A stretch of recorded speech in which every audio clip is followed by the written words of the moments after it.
اس نے بایاں ہاتھ نیچے کر کے اسپرے آرام سے سینک میں رکھا اور نازلی سے بیٹھ لیا۔ نازلی کوئی بات نہیں کہتی ہوئی واپس چائے ڈالنے لگی۔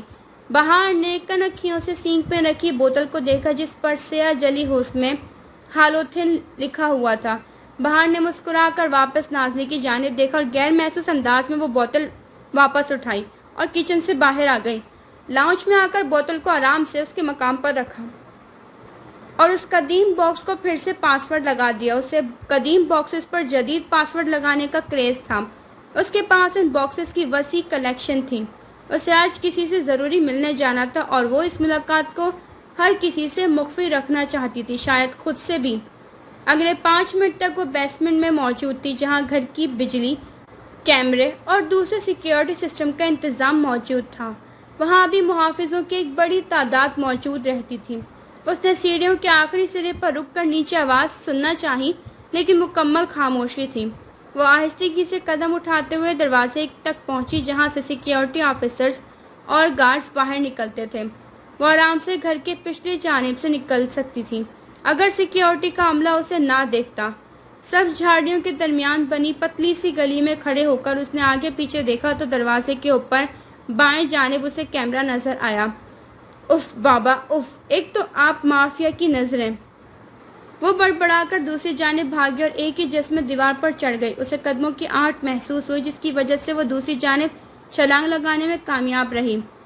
ساجی بہار، ایک دن تم اپنی ٹانگوں سے محروم ہو جاؤ گی، ویل چیئر دھکیلنے والا بھی کوئی نہیں ہوگا۔ زمین سے اٹھتے ہوئے ہاتھوں کو آپس میں مسلتے اس نے بڑبڑاتے ہوئے خود سے کہا، پھر ہاتھ جھاڑتے ہوئے وہ ڈھلان میں بنے راستے پر بھاگتی چلی گئی۔ کچھ ہی دیر میں وہ اس گودام کے باہر پہنچ کر گہرے سانس لے رہی تھی کیونکہ وہ بھاگ کر ہی وہاں تک پہنچی تھی۔ گودام کے دھویکل دروازے سے کاغان بھاگتا ہوا اس تک آیا۔ وہ امریکی نقوش والا قابل تعریف انسان تھا۔ عمر میں اس سے کافی چھوٹا اور بے حد محنتی لڑکا تھا۔ اب ٹھیک تو ہے؟ ایوت، کار کی چابی؟ اس نے اپنے ہاتھ اس کی جانب بڑھایا۔ وہ سوالوں کے جواب دینے میں وقت ضائع نہیں کر سکتی تھی۔ میں ساتھ چلوں؟ اس نے نفی میں سر ہلایا اور آگے بڑھ گئی۔ کہاں جا رہی ہیں آپ؟ کاغان نے پوچھا۔ کاغان، میں اپنے باپ کو بھی یہ بتانا پسند نہیں کرتی کہ میں کہاں جا رہی ہوں، سمجھ گئے؟ اس نے سن گلاسز چڑھائے اور آگے بڑھ گئی۔ شام کو اسی جگہ سے اپنی کار اٹھا لینا، وہ جاتے ہوئے کہہ رہی تھی اور کاغان سر اس بات میں ہلا گیا اور اسے جاتے ہوئے دیکھتا رہا۔ اپنا خیال رکھیے گا بہار خانم۔ وہ بڑبڑا کر دوسری جانب چلا گیا۔ اس نے اپنے کلچ سے چھوٹا فون نکالا اور ایک فون پر ڈھکا ہوا بازار لکھ کر میسج سینڈ کر دیا۔ اس وقت وہ دروفنن جدیسی دروفنن اسٹریٹ یعنی پر تھی جہاں ارد گرد بڑی بڑی قدیم و جدید عمارات کے ساتھ ساتھ چھوٹے بڑے رنگ برنگے گھر بھی موجود تھے۔ وہ ابھی کسی کو اپنے پہنچنے کا وقت بتانے ہی لگی تھی جب اس کی کار کے سامنے 2 کالی وین آ کر رکی۔ اس کا سانس ایک لمحے کو اٹکا۔ کیا اس نے غلطی کر دی تھی؟ اس نے کار ریورس کرنا چاہی لیکن پیچھے بھی ایک کار کھڑی تھی۔ اس نے 3 گہرے سانس لیے اور ایک لمحے کے لیے سوچا کہ اسے کیا کرنا چاہیے، اور دوسرے لمحے اسے بہرام اور اس کے سیکیورٹی ٹیم شدت سے یاد آئی۔ سورہ فاتحہ اور اول کلمہ تو مجھے آتا ہی ہے۔ اس نے آپٹیمسٹک بننے کی کوشش کی لیکن اس لمحے اسے ٹھنڈے پسینے آنے لگے تھے۔ اس نے کاغان کی گاڑی کا گلو کمپارٹمنٹ کھول کر گن تلاش کرنا چاہی لیکن وہاں چند کاغذات کے سوا اسے کچھ نہیں ملا۔ اس کی اپنی کار میں گن موجود ہوتی تھی۔ اس نے بہت سے لوگوں کو وین سے نکلتے اور رائفل سنبھالتے دیکھا تھا۔ وہ اسے مارنے آئے تھے، یا خدا! وہ سب باہر نکل کر اس کی کار کی جانب گولیاں برسانے لگے تھے۔ بہار سیٹ کے پاس نیچے ہو کر بیٹھ گئی۔ اسے لگا کہ اول کلمہ بھی بھول گیا ہے۔ وہ کانپتے ہاتھوں سے بہرام کو فون لگانے کی کوشش کر رہی تھی لیکن پاس ورڈ تک نہیں ڈالا جا رہا تھا۔ گولیوں کی تڑتڑاہٹ لمحے بھر کو بھی نہیں تھمی تھی۔ گاڑی کے شیشے ٹوٹتے جا رہے تھے۔ اس کی چیخ نکل گئی جب کسی نے اس کی سائیڈ کے ڈور ہینڈل پر ہاتھ رکھ کر کھولنا چاہا۔ اس نے نظریں اٹھا کر اسے دیکھا تو ایسا لگا جیسے فرشتہ دیکھ لیا ہو۔ اس نے جلدی سے دروازہ کھول دیا، شاید وہ اسے بچانے آیا ہو۔ اس کے پاس گن تھی۔ وہ اس کی مدد سے کار سے باہر نکلی اور وہ اسے لے کر بھاگتے ہوئے اپنی کار میں آ کر بیٹھا۔ تم ٹھیک ہو بہار؟ اس نے دونوں کانوں پر ہاتھ رکھ کر خود کو گولیوں کی آواز سننے سے دور رکھنا چاہا۔ دماغ صورتحال کو تسلیم نہیں کر پا رہا تھا۔ کانوں میں گولیوں کی آواز کسی بزل کی مانند بج رہی تھی۔ لیام جان کے پوچھنے پر اس نے اثبات میں سر ہلایا۔ وہ لوگ اپنی کاروں میں سوار ہوئے اور اس کے دیکھتے ہی دیکھتے وہاں سے غائب بھی ہو گئے۔ اس نے پانی کی بوتل باہر کی جانب بڑھائی۔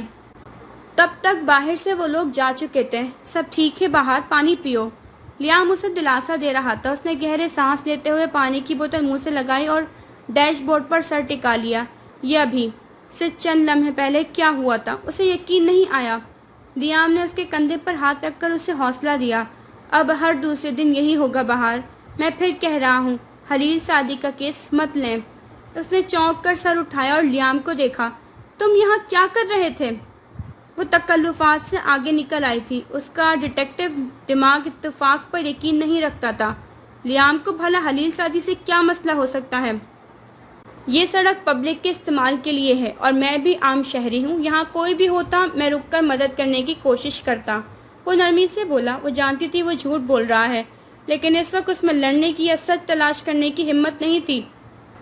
تھوڑی سی دیر میں وہ کتنا تھک گئی تھی، ایسا لگ رہا تھا کوئی لمبی مسافت طے کر کے لوٹی ہو۔ تمام، میں چلتی ہوں۔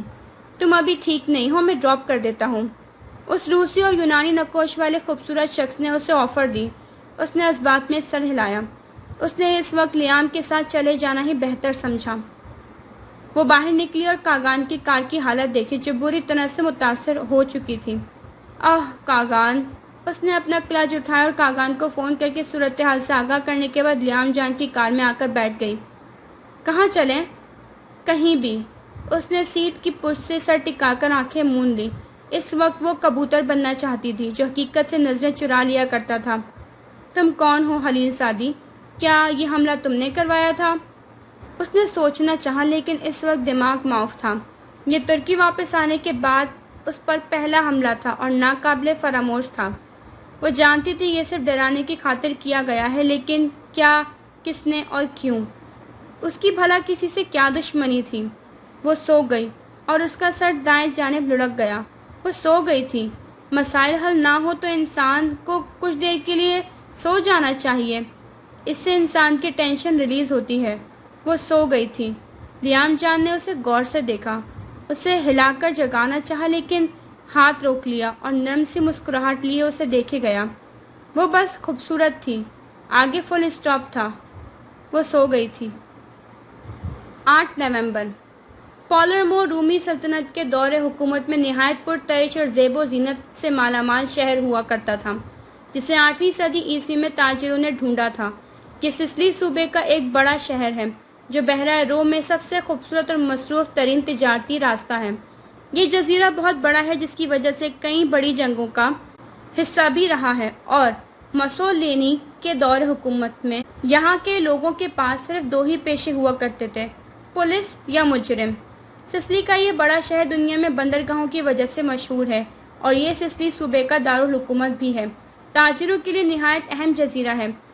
چونکہ یہ شہر جنگ عظیم دوم اور سرد جنگ کے دوران سیسلین مافیا کا گھر ہوا کرتا تھا، جس کی وجہ سے یہاں آج بھی کئی ایسے کھنڈرات پائے جاتے ہیں جو سسلین مافیا کی یادگاروں میں سے ہیں۔ گو کہ یہ مافیا بھی ختم نہیں ہوئے لیکن غائب ضرور ہو گئے ہیں، اور آج بھی ان کا گھر سسلی ہی ہے۔ خلیل سعدی کا گھر بھی سسلی تھا۔ وہ اس سفید ولا میں موجود تھی جو خلیل سعدی کا تھا۔